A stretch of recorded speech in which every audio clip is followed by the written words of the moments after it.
Hey everybody, it's Molly with All Ears, and today I'm coming to you live from Hollywood Studios, that is, of course. Today I'm going to take you around the park and show you some of those little details that make Disney parks truly so incredible. The Imagineers pour so much work into these parks, and they leave little things for us to find, kind of like a super awesome interactive scavenger hunt. So today I'll take you all around the park. I'm going to show you these little details, little things to find, learn some fun facts along the way. It's going to be super fun. I'm excited. Hopefully you're excited. So let's get going. Lights, camera, action.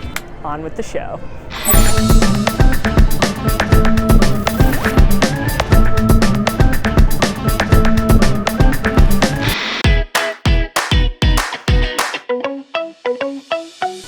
Hollywood Studios' fun thing to look for. Number one, you've probably all seen it before. It's the Crossroads of the world right behind me. It's a circular gift shop where you can get pins and different souvenirs and things like that. But did you know it was inspired by a real place? So Crossroads of the World was built in 1936 in California, in LA of course, and it was known as America's first outdoor shopping mall.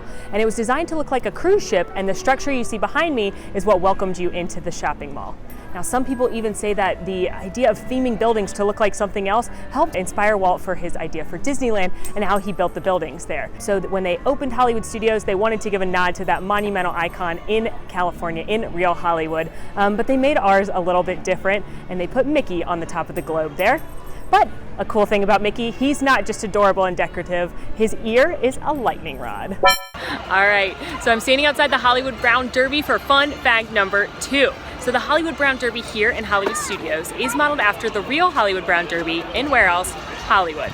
Now there's several different locations for the Hollywood Brown Derby, but the most famous was on the corner of Hollywood and Vine, which coincidentally is the name of another restaurant here in Hollywood Studios. Now the Hollywood Brown Derby is where the who's who, all the famous actors and Hollywood elite would come for drinks and dinner, and they were known for having caricatures of these famous people on their walls, which this location does as well. Now the Hollywood Brown Derby is also credited with making 3 very famous dishes. The first came from a late night craving from Sid Grauman, yes, of the Grauman's Chinese Theater. He came into the restaurant late and was looking for something to munch on, but the catch? He had just had some dental work done, so he couldn't chew anything too big, and it had to be something easy for him to eat. So the chef at the time, Robert Cobb, went in the back, he found a bunch of stuff, chopped it up finely, tossed it together in a salad. Now it was such a hit, Grauman loved it, he kept requesting it. Eventually it made its way onto the menu, and it still has the exact same recipe in Hollywood and here today. Salad was named, of course, the Cobb salad. Now, the second item that was allegedly created at the Brown Derby was named after a pint-sized celebrity. In the 30s and 40s, Shirley Temple was a huge star, and she would attend all the fancy events at the Brown Derby. Of course, she couldn't drink alcohol, but the bartender still wanted to have a fancy drink to carry around. They combined grenadine with ginger ale, threw a lime in there, and voila, created a Shirley Temple. Nowadays, it's normally made with Sprite. Several different LA restaurants do claim that they created the Shirley Temple, but Shirley Temple herself said the Brown Derby popularized the drink. She also said it was sickly sweet, and she didn't care for it. Now, the third thing Hollywood Brown Derby is credited with inventing comes from gossip columnist Luella Parsons. She was a frequent visitor of the Brown Derby, and she said that all of the desserts were too fattening, and she was always trying new trendy diets, including the grapefruit diet. So one of the chefs one day decided to make her a dessert that would fit in her diet, and it was a really fancy chiffon cake with grapefruit, hence grapefruit cake. I don't know if that really counts as diet food, but it was delicious and it was a hit, and the original recipe can still be purchased here today. So talking about all those things, the Cobb salad, a Shirley Temple, and the grapefruit cake really made me hungry. So you know what? We're gonna head into the Brown Derby and we're gonna get a little snack.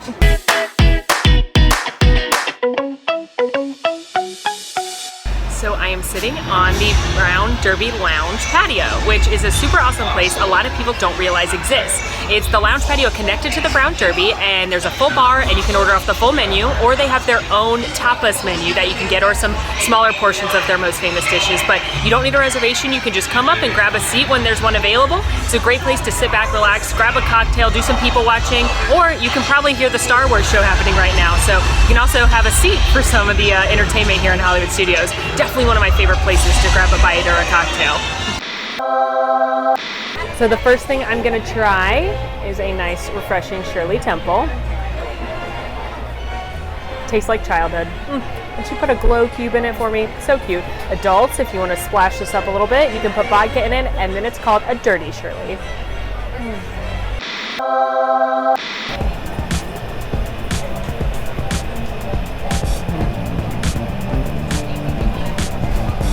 Yep, that's good. There's a reason that's famous. If you're a salad person or looking for something lighter in the parks, this is a really good option. Plus there's lots of bacon, so can't go wrong with bacon. And last but not least, that famous grapefruit cake.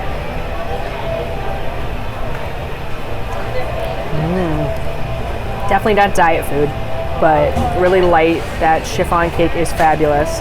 All three are winners here. So come in, have a drink, have something to eat, and have a little taste of Hollywood history.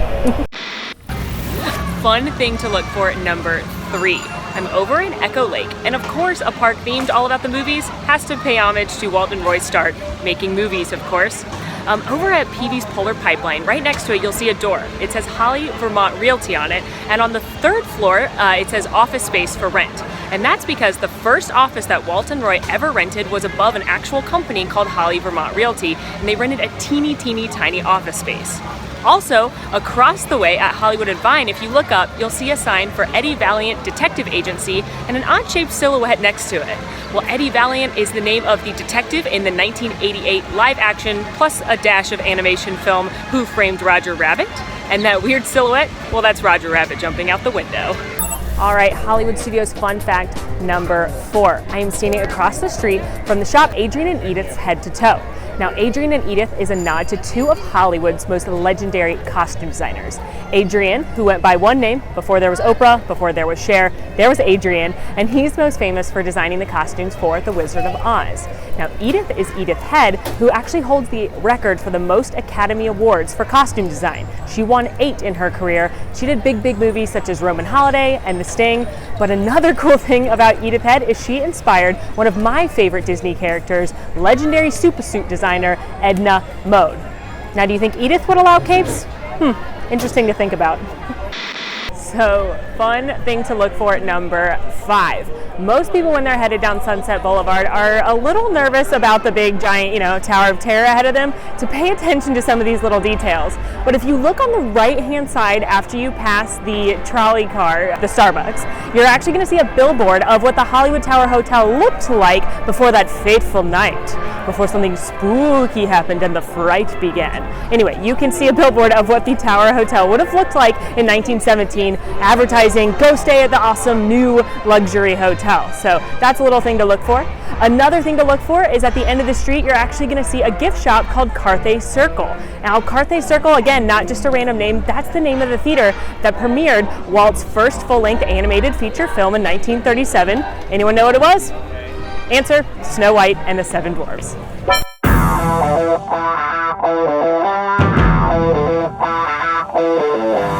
Alright guys, I'm getting ready to go on Tower of Terror for you so that I can show you fun thing to look for, number 6. Now there's actually really cool things inside Tower of Terror in the lobby and on the attraction that are nods to the actual show, The Twilight Zone. So we could do a whole video just about the Tower of Terror. If that is something that sounds interesting to you, let us know in the comments and we could do a whole Twilight Zone Tower of Terror video. But for today, I'm going to give you a little teaser and just show you one of them. Now, in the 1964 Twilight Zone episode, Caesar and Me, there's a super creepy ventriloquist dummy that comes to life and does all kinds of creepy things. And you can actually see it after the drop. You thought the fright was over, but no, you have to see a really creepy puppet before you get out. So we're gonna go find Caesar. And a legend has it, according to the cast members here at Tower of Terror, if they do not tell Caesar good morning every morning when they're opening the attraction, then something creepy will happen. Their ride won't work properly. They'll have to close it down for maintenance. So they always make sure to say good morning to Caesar. Let's go. I'm scared. Oh boy.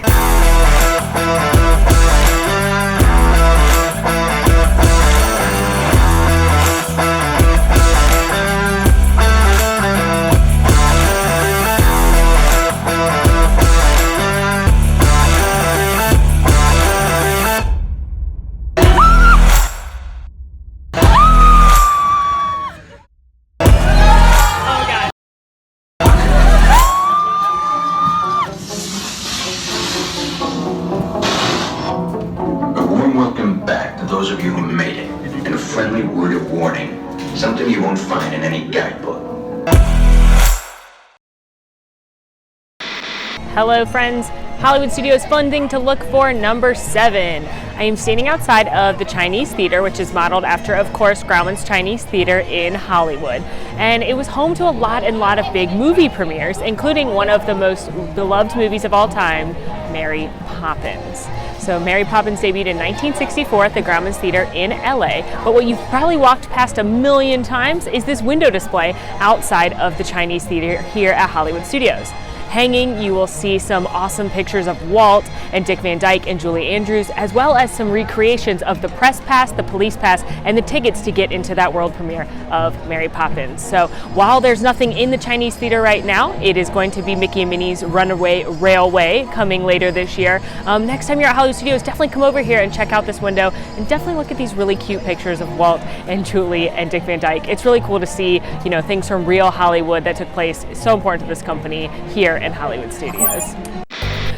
So guys, this is like a bonus fun fact as we're walking to our next destination, but Hollywood Studios is actually going to be a pavilion in Epcot, kind of like the Land or where Universe of Energy was. There was going to be a pavilion all about movie making, but then in the 80s, another company announced that they were going to build a theme park all about the magic of making movies. Maybe you know who it is. There's apparently a wizard there, and a dinosaur, and some other stuff, but we don't need to talk about it. Anyway, they announced that they were going to be opening their own theme park here in Central Florida, right down the road, and the CEO of Disney at the time, Michael Eisner, thought, nope, we cannot be outdone by that. So to compete with other said theme park opening, they decided to create Hollywood Studios as its own theme park. Then when it opened, it was called MGM Studios, thanks to our partnership with MGM.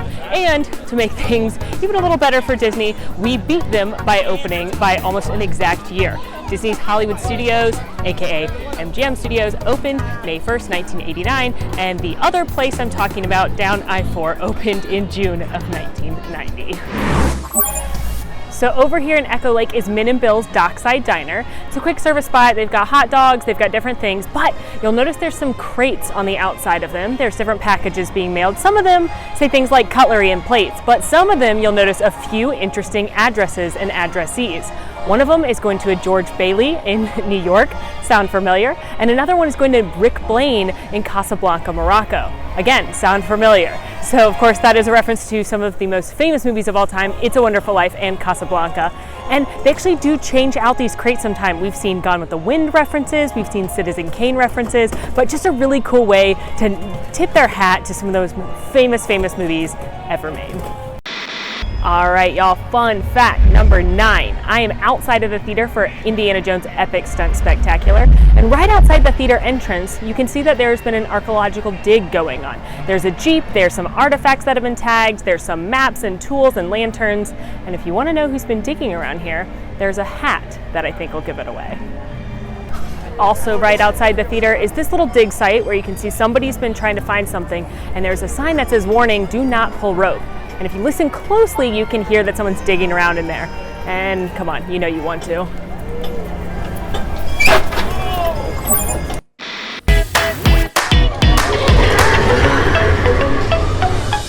So I've been shrunk down to the size of a toy, and I am in Andy's bedroom, about to go on Toy Story Midway Mania. But before we get on there, I'm going to show you a few things to look for on the wall that have a special meaning to Toy Story and Pixar. You'll see a few titles. The green one that's standing up, it's hard to read, but it says Tin Toy by Lasseter. That is because a 1988 short done by Pixar co-founder John Lasseter was called Tin Toy. And another one, the green one laying down, is called Knick Knack, which was a 1989 Pixar short, again done by John Lasseter. That's the one where the snowman gets caught in the snow globe. Super cute.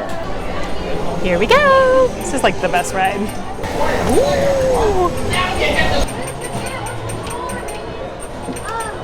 You can also see a little golden book of Tin Toy as you're leaving.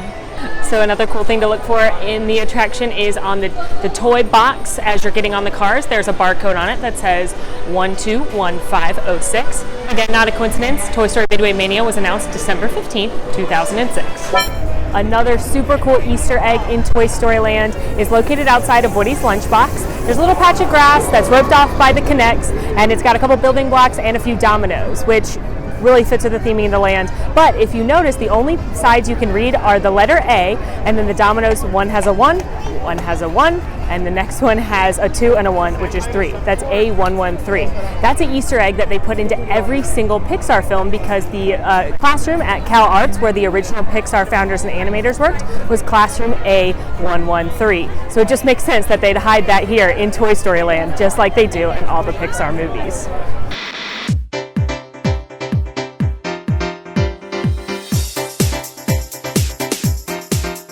So there you have it, friends. 10 things to look for the next time you are here in Disney Hollywood Studios. Hopefully there's some you've never noticed before, and maybe you've got a little scavenger hunt to go on the next time you're in the park. Let us know what you thought in the comments. Let us know what your favorite thing was. In the meantime, rate, review, subscribe to our channel, follow us on Instagram at AllEars.net, and until next time, friends, I'm Molly, and it has been magical. Bye!